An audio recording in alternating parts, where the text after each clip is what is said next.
kittens and pestilence.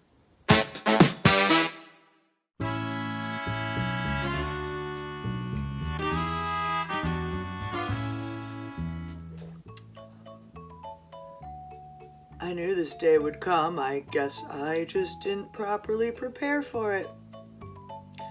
I guess you could say I wish I'd been ready. But it's here.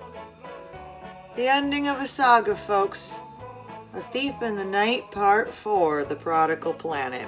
If you have not seen the reviews of the first 3 movies, I recommend stopping this video, clicking on the links in the description below, and catching yourself up on that now. Not that this movie is gonna make any sense anyway. Joel tells us there's a fire in front, a fire in back, the Garden of Eden-like land in front, a desolate wilderness behind, and nothing shall escape. Everything's on fire, apparently. The planet Earth is dying. I'll say it's looking a bit gray these days. Are we sure that's not the moon?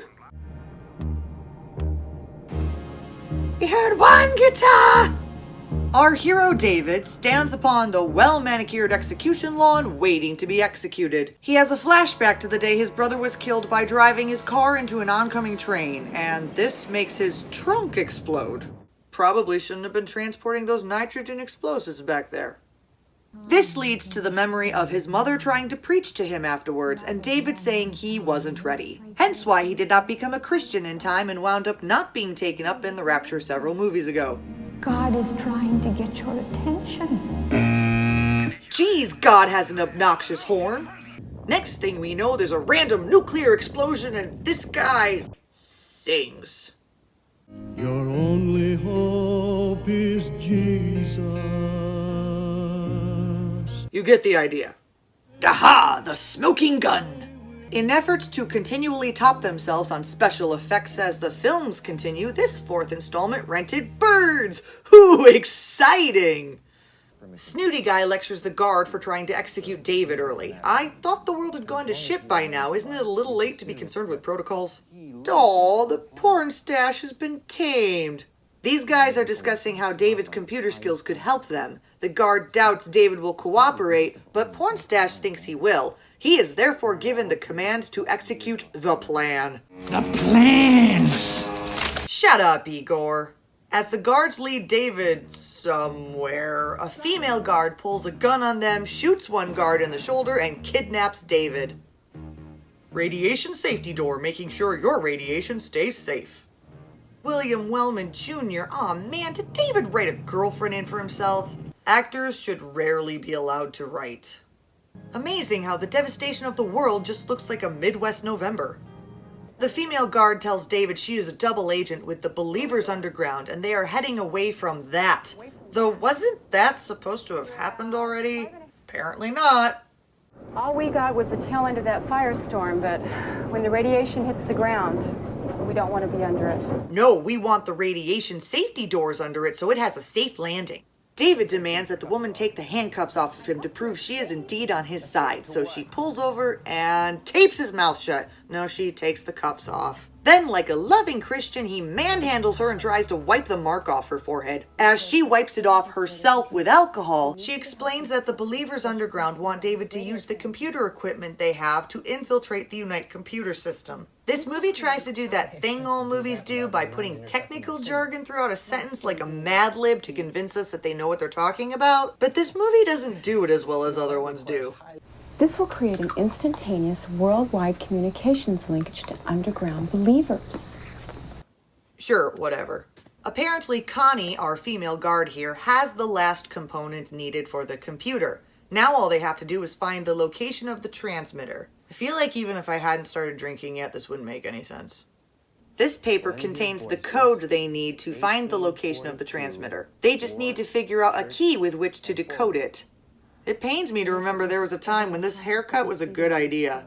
David decides that Reverend Crazy Church is the person to help them with the decoding. Of course he is, he's the director. When they arrive, Reverend Crazy Church pulls a gun on them because after spending the entire 3rd movie with him, he still doesn't trust David. Maybe Crazy Church isn't that crazy after all. Well, my goat's gone. So are my chickens. But I got fresh meat and a place to sleep. Why is he trying so hard to stay alive? He could just get captured and get killed and go to heaven and be done with all of this. For that matter, why is David trying so hard to fuck with Unite's computer system? The prophecy tells them that the tribulation's going to be a certain amount of time. I don't recall them saying anything about it might be shorter because of some computer geek or anything.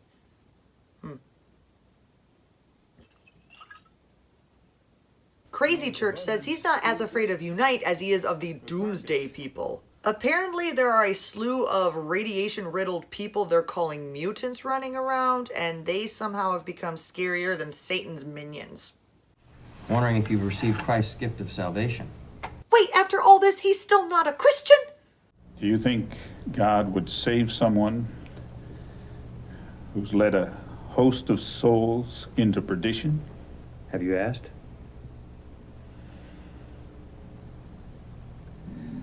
I can't ask. Oh, for fuck's sake. I figured it out. Good writers drink, bad writers cause everyone else to drink. Crazy Church suggests that many of the words in the code sound like hymns, but they shouldn't count on traveling much because of the heat plagues coming.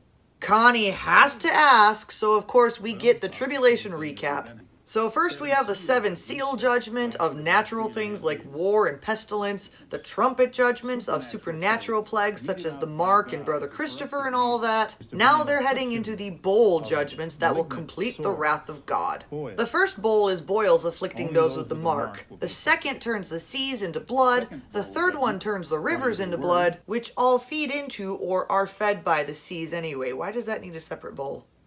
The fourth bowl affects the sun. Revelation 16:18 says, "It will scorch men with fire." I think that means those who worship Brother Christopher. Or Bowl 4 is just a feminist. After the heat of Bowl 4 comes the darkness that is Bowl 5. Bowl 6 is the Euphrates River drying up, which might be a good thing because by then it'll just be blood anyway. And Bowl 7 is earthquakes and hail right before the Battle of Armageddon. Connie, what are you thinking? I was thinking about Turner. Strange. He is a tormented man. Well, what do you know? He and I have something in common. Why does he choose to live in that hole and eat rats? He may as well take the mark. At least he could eat. Probably what he used to preach. Salvation through good works. You know, do good, obey the law, and get to heaven. Do you think God would save someone who's led a host of souls into perdition? So these overgrown sand people are the mutants terrorizing Reverend Crazy Church.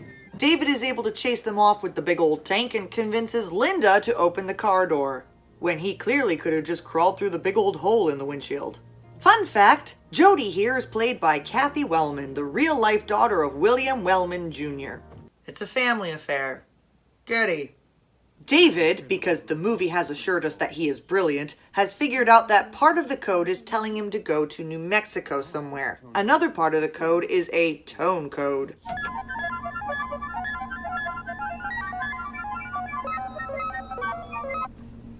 In 5 words or less, Connie, can you name that tune? Yeah, it's Onward Christian Soldiers, see? Onward Christian soldiers, marching as to war. For a man whose mother pounded Jesus into his head, you sure don't know your basic hymns. Apparently, Linda was a scientist who feels guilty because she feels responsible for giving the mutants nuclear cancer. I'm sorry, are you supposed to have invented nuclear chemistry? Well, nice to meet you, Otto-Han. You look well for your age. All I know is that God took my dream and turned it into something ugly. Did you ever think that maybe it wasn't God that shattered your dream? Maybe it was sin that shattered your dream. Which is technically created by God, so yeah, she's got it right. Jesus had a divine and grand design for our lives. We were his dream.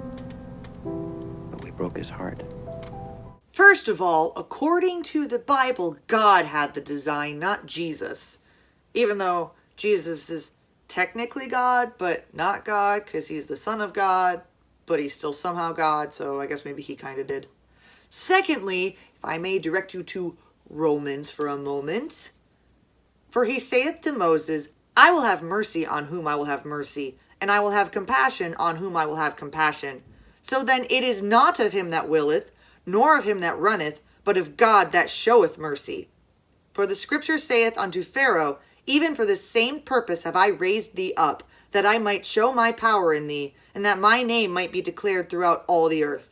Therefore hath he mercy on whom he will have mercy, and whom he will he hardeneth. God not only knows who's going to accept him and go to heaven and who's going to reject him and go to hell, he has chosen these people specifically. It is impossible to break God's heart with sin when he's chosen who's going to perform that sin. So he's going to give us a slow torture through the tribulation because we're doing exactly what we were designed to do? Think about that. After Jody yells at David about God not letting her have a prom date, Linda suggests they head for Omaha. Since that was the first bomb target, the radiation levels are more likely to have dissipated enough by this point. He will not plague us anymore with famine and fire, with kittens and pestilence. Kittens and pestilence? They get to Omaha, and aside from the odd skeleton here and there, the streets are impressively clean for an abandoned city. They check the radiation levels outside with their random radiation detector in the tank. Good thing they remembered to pack that before stealing the tank. Linda tells the others that vultures probably ate the flesh and tissue off of all the bodies in the streets. And what, they licked up every drop of blood too? That would be another side effect of the tribulation. Neat freak vultures. Vultures? I wanted to get out. They probably won't bother you unless you play dead on the sidewalk. They decide to gather some supplies while in town and meet back at the tank in 40 minutes. David talks to Connie once again about ways they can sabotage Unite's main computer. What he never actually says, despite Connie asking more than once, is what good that'll actually do them. Apparently we're just supposed to assume this is a good thing. Linda tells Jody that the radiation destroys your immune system, and that is what the quote-unquote doomsday people are suffering from. Not sure how PC it would be these days to call those suffering from radiation exposure mutants, but moving on. Meanwhile, Porn Stache and his cohorts are already suffering from the boils from the first bowl that Reverend Crazy Church warned about. Linda and Jody decide to take a joyride. Linda says they need something to wipe the car off with, so they take some sweaters from the store nearby. We have to return these? Of course. So wait, it's okay to take a car, and it's okay to use sweaters to wipe off said car, as long as you return the sweaters? Apparently it's okay to steal a picture too, but not a sweater. That's taking it too far. Porn Stache and company roll into town and begin chasing the radiation victims. They also see Linda with her new picture, and Porn Stache begins the chase.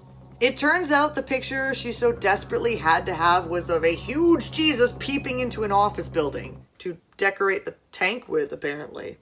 Connie radios David from a basement saying there are mutants and soldiers everywhere, so take the last two letters from the fourth group of words in the code. She will catch up with them there later. Were we supposed to remember these words?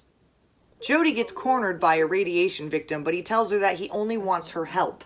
Another one comes into the basement after Connie, but a Unite soldier also comes chasing after him, so Connie is able to run upstairs and escape. Linda makes it back to the tank with Porn Stache in tow. Joni brings her new friend, but David holds a gun on him. He only wants help. He's sick. They're all sick. Come on. What Christian charity? Don't worry, David changes his mind and goes back for the kid. David figures out that Connie was telling him to wait for her 42 miles west of Countless Ages, which is what he earlier decoded to mean New Mexico. So 42 miles west of New Mexico. Not particularly helpful without them latitudinal coordinates. Now Jody's becoming a pain in the ass. Last night you told my mom that God had a grand design for her life. What right have you to tell her that? You're an escaped convict. How far is it across this stupid land till we get to where we're going? I'm bored. You're not the least bit concerned about what I said out there, are you? Anything could happen to you. Today, tomorrow. You could have a blood clot hit your brain and drop dead as we talk. If only. Radiation Boy begins asking questions about God and sin. But God loved us so much that he sacrificed his son, Jesus Christ, to die on the cross and shed his blood to wash away that sin. And who decided all by himself that blood was the only way to wash away sin? Blood must be shed to wash away sin. Just for you schmucks, I will shed the blood of my son. Hey God, why is blood required at all? Reasons. And when we believe that, we're no longer separated. That's right. Oh, so God killing his son wasn't enough. We have to appreciate that God killed his son in a ritual that he alone decided was necessary and he alone could change to make not necessary, but he did it anyway. Got it. Well, how come no one ever explained that to me before? Probably because they couldn't figure it out either because it doesn't make any sense. But now that you've heard the plan of salvation, God holds you responsible. Since he wasn't raptured in the first place, it sounds like God was already holding him responsible. Even though apparently nobody explained the entire thing to him before. In America, where around the time this was filmed, almost 90% of the country identified as believers in the biblical God, by the way. Jody and Radiation Boy banter a bit over the fire. We used to talk to each other. My dad brought him home from the zoo where he used to work. They had to close the zoo because of a wild cat strike. Of course, the conversation goes back to God. Jimmy, I think that's fine if you need God, but don't push it on me because I don't. Jimmy, is that his name? Thanks for waiting until now to tell us, movie. Linda questions if it's too late to become a Christian. But God is merciful and just and is not willing that any should perish. That's why millions have received his mercy. Or it's a good way to feel like you have some sort of divine purpose in this world and some control over uncontrollable situations. Or it's a good way for businesses to get your money without having to actually give you anything in return for it. Many believe that if a person heard and understood the plan of salvation before the rapture, or even now, and rejected it, he would not get a second chance. Well, now we gotta get into what you mean by rejection. Is rejection taking the mark, or is it going beyond that, like maybe not buying into it right away? Maybe people heard it and they wanted time to process it and make sure it actually makes sense before delving into it. Because that's not rejection. That's like leftover pizza. You're not rejecting it, you're just saving it for later. Is that rejection, God? Tell me now. David tells Linda how his mother talked to him about God, but he refused to listen to it. Then you rejected it. Once I heard the plan of salvation and understood it, I didn't reject it. Oh my God, I totally get it. So hear me out. The world is a geometry class, and God is the teacher. We are all students. Salvation is the Pythagorean theorem. The rapture is the midterm, and the end of the world is the final. So if you hear the Pythagorean theorem, and you don't understand it before the midterm, you'll fail the midterm. But if you finally get it before the final, you won't fail the class. I am a genius. I mean, you're not going to get in the best colleges that way, but you'll at least pass. I don't know if there's a Christian equivalent to that. Maybe however big your mansion is in heaven. I'm getting off topic. Nuclear science wasn't really the problem. Nuclear. Nuclear. Nuclear. Nuclear. Nuclear. If you're interested in receiving Christ, the time to do it is now. While supplies last. Sale ends Sunday. Sorry you had to die for me. It's cool, man. I walked it off. Guess it wasn't fair. I keep telling Dad that. Thank you. Whatever, dude. Now you just got me riled up again. David radios Connie, who tells him she has a vehicle but doesn't want to risk being followed yet, so continue towards Countless Ages and she will meet them out there. New Mexico, of course. They do realize that's an entire state, right? The news announces that the Bloody Seas Plague, otherwise known as the Second Bowl, has passed, been laid on the table, been dished out. There's another bowl. Not this one. I'm not drunk. This movie's just making me feel nauseated. They're driving along and here come the helicopters. They tell David to turn around and go back to where Porn Stache and his buddies are. Porn Stache threatens David to give him the code paper. We have a man back at Sector 117 that has a certain talent. He hums and whistles at the same time. It's painful, but effective. Jimmy pretends to get sick, then runs up and steals their tank. Porn Stache catches up to it and yanks the kid out of the driver's seat. Oh, this is gonna end well.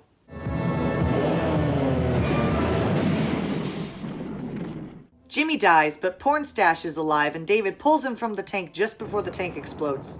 Suppose the light of God's people got so close to Satan's headquarters, figuratively speaking, that hell's very foundation shook. Now, where would we have to be to accomplish that? Down. A cave. No, caves don't go down, they go back.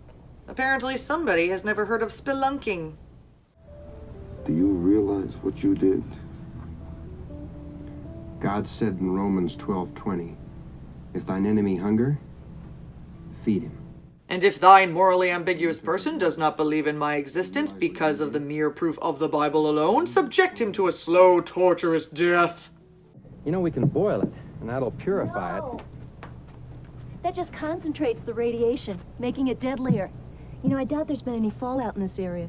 And even if there has, the sand would filter it out. So if there's no radiation in it, wouldn't it be a good idea to boil the water to get rid of other bad things? No? Okay. They pull into a kind of cool ghost town, and here's where our rent-a-birds come in. Is someone dead? Does he work for Unite? Why is he there? To get scared off by a helicopter, apparently. Glad we rented birds for that super important plot point. How'd they know you were here? David, you saved my life. I'm about to do the same for you. We're even. What a sweetie. Meanwhile, Connie reaches the ghost town to get more water, and to include more rental bird time in the movie. We paid for these birds, by gum, we're gonna use them. But what bad timing, because now the local water has turned into blood as well. Whose blood is this, by the way? The Bible never says. Unite helicopters catch up to the tank again, and Linda shoots one of them down. But the men in the copter make it out okay, because we are Christians, and we can't just arbitrarily kill bad guys. I guess the purpose of the vultures is so we can have this riveting scene of Connie staring at them and creeping away. For the record, vultures really don't kill things. They eat things that are already dead, the lazy bastards. If there's a vulture that's going to kill something, it's probably going to be one of these, a black vulture. Not necessarily this particular one, but this guy and his species. This, what they're showing us in the movie, is a turkey vulture, which has rarely if ever killed anything. So are the birds simply omens of a dying world? Why are we scared of them then? I don't understand. The next bowl has arrived, and now the planet is heating up like an egg in a frying pan. David found the cave through the computer in the 1980s. Because why not? And all I've got to do is figure out war, forward, in 1842. Why don't you Google it? Oh, no, he can't, because now the engine is overheating. Things are getting steamy on planet Earth. And it must have been very spontaneous heat, because there goes her radio. You had plenty of room in your little shelter there. Why didn't you bring it in the shade with you? In the middle of the night, Jody sneaks out and uses the headphones in the tank. Is she the Unite double agent? Wait. The Jeep paint is melting, the radios are smoldering, David's all sweaty and gross, and the women seem perfectly fine. Look at that, she's not even sweaty. She has a long sleeve shirt and her hair is down. What the hell, movie? It's even hot enough for Connie's Jeep to explode, because that happens, I guess. Later that evening, they said earlier they were waiting for evening when it was cooler. That's the only indication that it's evening. It's still clearly the middle of the day, really. Anyway, when they're trying to leave, here come the Unite helicopters again. They cruise in, and they hover, they shoot at the dirt, and they hover some more, and then... Wait a minute.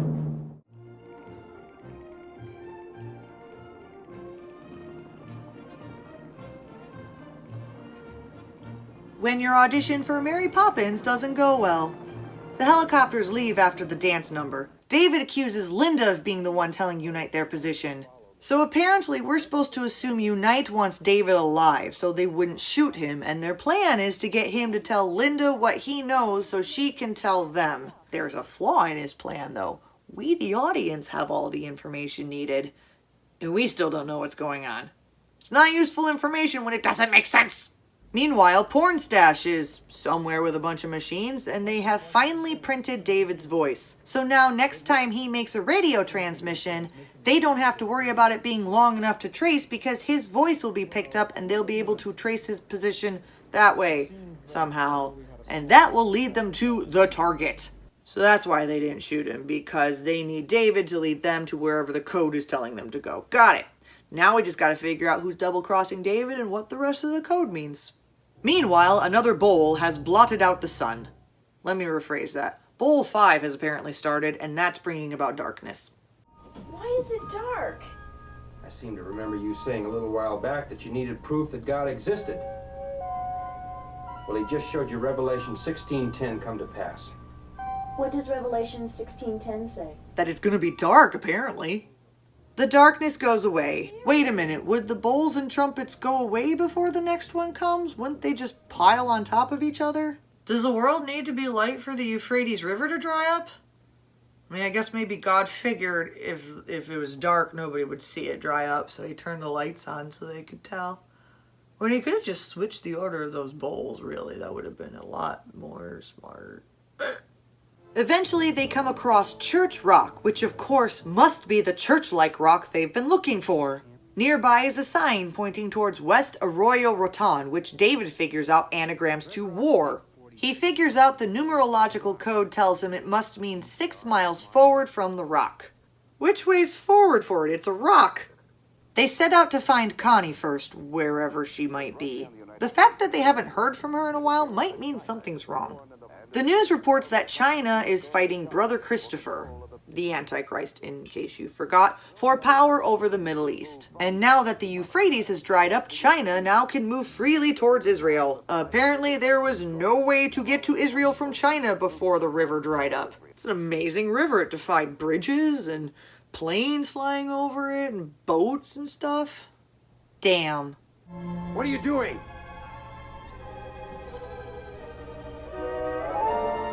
It's only music, David. I found these tapes in Omaha.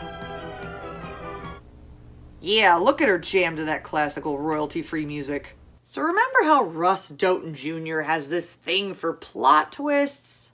It turns out the double agent really was Connie all along. She had prosthetic skin over her hand to hide the mark on it. She had radioed David to leave her in Omaha because boils had started appearing on her face, and she knew they only affected those with the mark. Therefore, David would figure out if she came back to the tank with boils on her face that she was a double agent.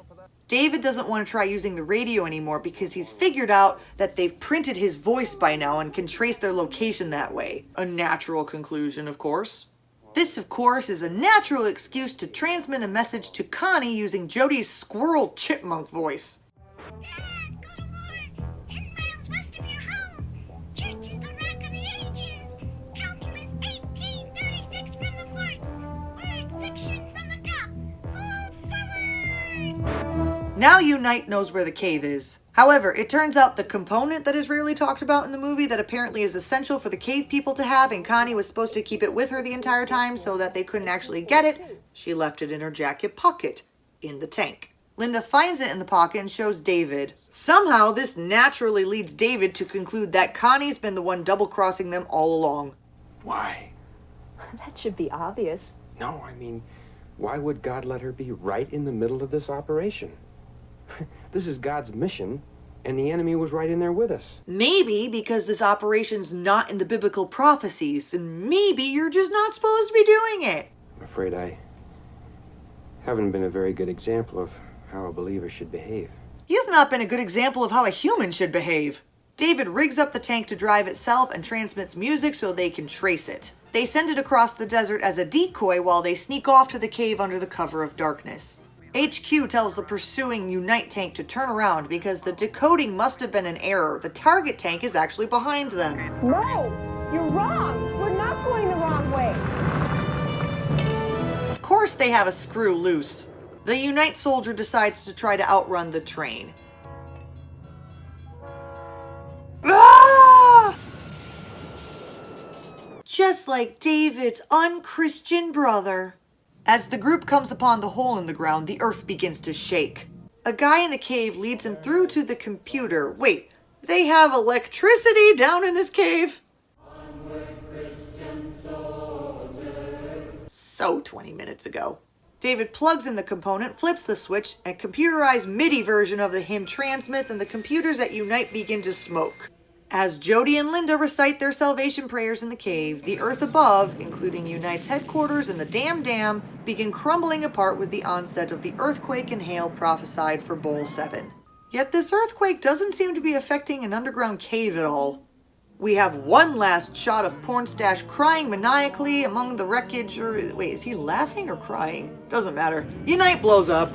Much like Indiana Jones and the Ark of the Covenant, this film has a glaring plot hole. Why did God lead David through that entire journey to sabotage Unite's computers when the earthquake was just going to take them out at the same time anyway? Everything David and Connie and Linda and Jody and Porn Stache did up till that point was absolutely useless.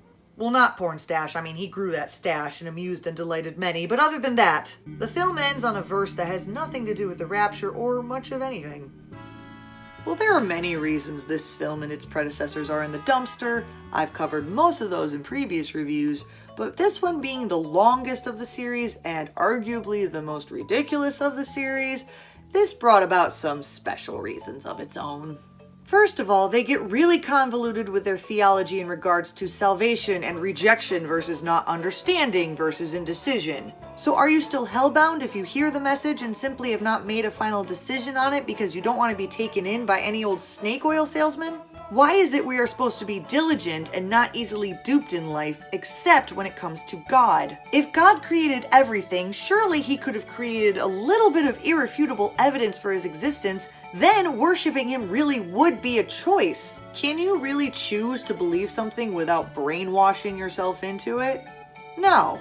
I got into that before, but it's worth mentioning again.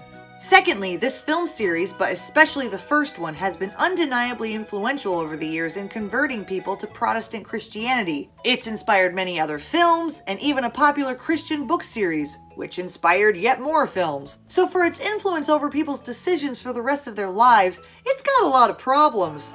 Just saying. Research the snake oil before you buy it. And thirdly, I don't need to, it's finally over, fuck it. Or is it? As I pointed out in the first review, the Christian Movie Database has a listing for a 5th film called The Battle of Armageddon. I'm not gonna lie, despite the probable damage to my liver and my mind, kinda wanna see that one. Oddly enough, so do other people, as some are still asking about it as of March of 2018. I will point out that Prodigal Planet was released in 1983 and Russ Doughton Jr. died in 2013. It's looking doubtful, but what are the chances this movie will ever be made? The end of each film showed an address and telephone number so we can contact them if the film made us want a closer relationship with Christ. I don't know about that, but perhaps some information could be amusing. The address, 5907 Meredith Drive in Des Moines, Iowa, does not appear to have any business called We Care or Mustard Seed International in it. There's a web designer, a sign maker, a patriotic fireworks van in front according to Google Maps, but no Russ Doughton Jr. The telephone number appears to still belong to Mustard Seed International, and their new address listed with that number is clearly a house. The menu on the Prodigal Planet DVD gives us a couple of URLs to check out. One goes to a page about overcoming video and online gaming addiction. The other is Russ Doughton Films, which lists all of the films they ever made, including the A Thief in the Night series. Does not mention any upcoming 5th film. Sorry guys, the Battle of Armageddon is simply not to be fought. Will David survive the tribulation? Will God accept all of the post-rapture Christians? Will their delay in accepting Christ be interpreted as rejection? Will Reverend Crazy Church ever swallow his pride and accept Christ? Do you really care? I don't. Actually, if you really want to know, you can click on the link in the description below and read the synopsis of the 5th film. You're welcome.